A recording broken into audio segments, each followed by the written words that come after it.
Once upon a time, before tarred roads and street lights spread through the South-South towns of Nigeria, life revolved around the marketplace. It was not just a place to trade, but the heartbeat of the community.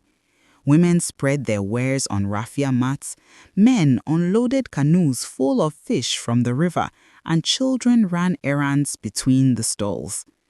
At the T-junction, the very busiest part of the market, where three paths met, a new woman appeared one season. Nobody knew where she had come from or whose people she belonged to. Her name was Sisi Iyanga. She was not a slim woman like some of the other traders.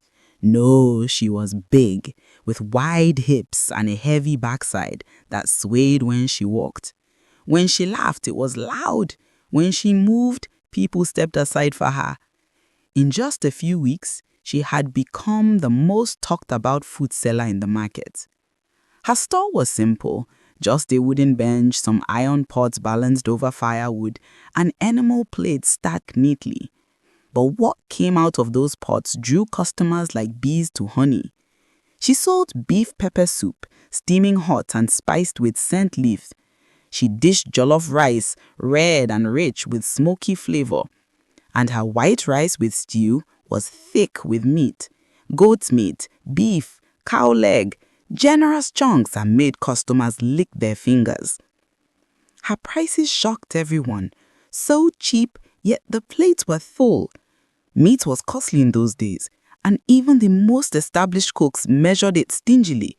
But Sisi Iyanga poured it freely, never hesitating to add one more piece to a customer's plate. By midday, her food was always gone. Traders, apprentices, canoe boys, and even travelers all rushed to her stall first. Only when her pots were empty would they drift to other sellers.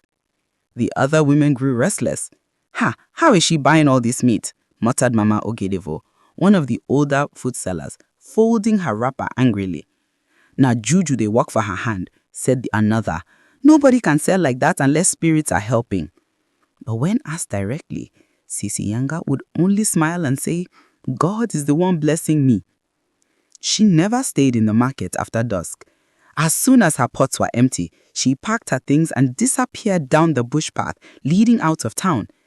Nobody knew where she lived, except that it was not within the clusters of compounds where ordinary folks did. Around that same time, a shadow had fallen on the town. Children began to vanish. At first, it was a boy who went missing on his way to fetch palm wine for his father.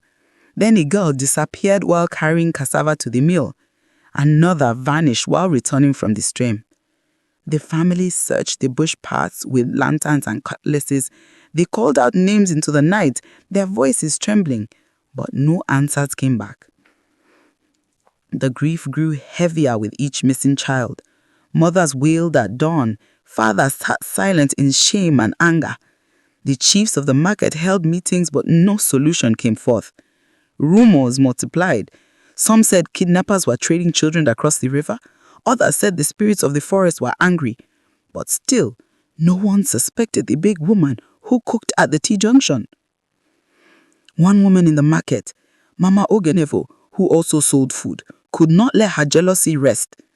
Her pepper soup used to be the pride of the junction until Sisi Iyanga arrived, and now she often sat all day trying to finish her pot while Iyanga's stand overflowed with customers. One evening, as the sun sunk and the raffia roofs glowed red, Mama Ogedevo saw Sisi Iyanga pack up as usual. Her pots were already empty. She tied her wrapper tightly and muttered, "Today I will know her secret." Leaving her own food unsold, she slipped away from her store and followed quietly.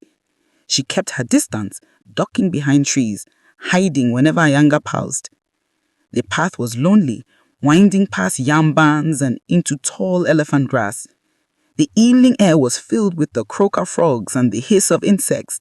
Mama Ogedevo's heart beat fast, but she pressed on. Finally, Iyanga reached a small hut hidden at the edge of the bush. Smoke drifted lazily from its roof.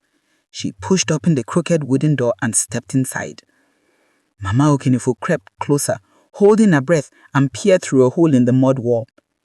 What she saw turned her stomach. Inside, the floor was littered with bones, small bones, unmistakably children's. Some were fresh, some old and blackened. By the fire sat a large clay pot bubbling with a dark red stew. Around it hung scraps of wrappers and sandals too small for any grown person. Iyanga bent over the pot, humming to herself. She sprinkled powder from a calabash and whispered incantations. It was no witchcraft for power, no. It was juju for money. A charm to make her food irresistible, to keep her customers loyal, and to turn human flesh into the meat that filled her generous plates. Mama Okenefo's hand shook violently. She stumbled back, covering her mouth to keep her from crying out. Her chest was heavy with terror and rage. She knew now why meat was never scarce for Iyanga, why her food seemed sweeter than everyone's else, and why the town's children never returned. By the time she reached the market square again, night had fully fallen. Lanterns flickered and traders were packing up. Mama Okenefo burst into the meeting place where the market chief sat, a gathering of respected elders who oversaw all dealings in the market. Her wrapper was half loose, her voice shaking as she cried out, "Chiefs, I have seen it with my eyes. The missing children. Sisi Iyanga is the one. She uses them for her stew." The chiefs frowned, murmurs rippling among the crowd. At first, some dismissed her as jealous. But when she described in detail the bones, the wrappers, the bubbling pot of blood stew, their faces grew dark. Mothers in the square began to scream, naming the children they had lost. Fathers clenched their fists, demanding justice. At dawn, the market chief gathered a crowd of men armed with cutlasses and women wielding pestles. Together they marched down the bush path to Yanga's hut. The door was forced open and what they saw silenced every doubt. The bones were real. The blood stew still bubbled on the fire. Children's clothes were laying in heaps. Flies buzzed over everything. The crowd roared in fury. Iyanga's was dragged from the hut tied with ropes. She struggled, but her size could not save her from the hunger of the people. "You have fed us with the flesh of our own children," the mother screamed. As they pulled her back to the T-junction, where she once ruled as the queen of food sellers, the market spat at her, cursed her, and threw sand at her. The chiefs declared her guilty and ordered that she be taken to the prison where she would never again see the market or touch a cooking pot. Her store was destroyed, her pot smashed. From that day, traders avoided strangers who arrived suddenly with too much success.